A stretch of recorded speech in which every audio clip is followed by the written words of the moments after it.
Napakinggan ko po yung sa statement ni Senator Dante Marcoleta. Mm.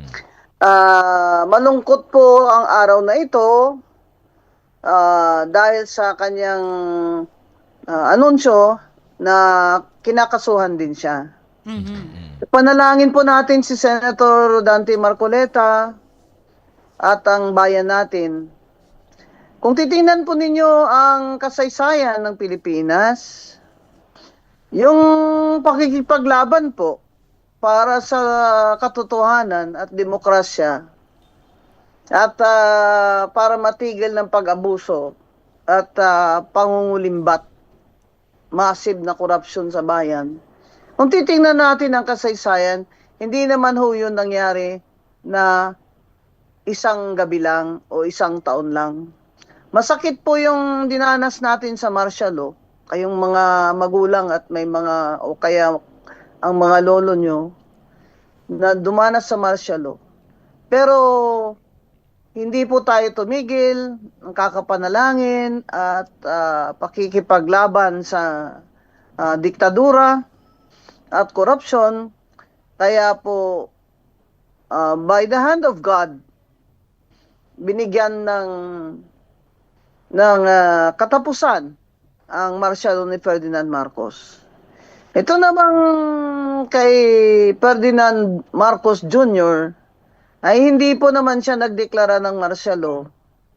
Pero sa sisiil niya ng mga oposisyon ay parang bumabalik na naman ang karanasan natin noong martial law at may dictatorship. Ang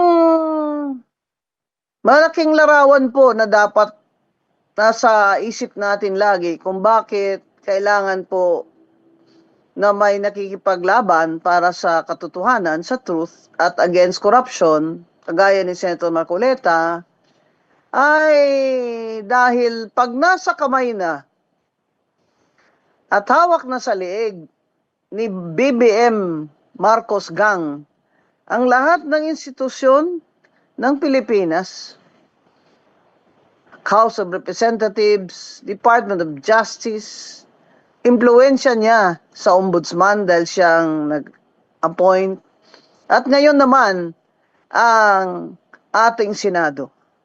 Kung hawak na po lahat ni BBM Marcos Gang ang lahat ng institusyon sa gobyerno, ay wala na pong kakampi ang mga tao. Wala nang kakampi ang mga boses na nag-o-object o nagpoprotesta sa korupsyon sa gobyerno, kagaya ni Senator Marcoleta. Kaya, importante po na sabi ni Senator Marcoleta, huwag tayong mawala ng pag-asa.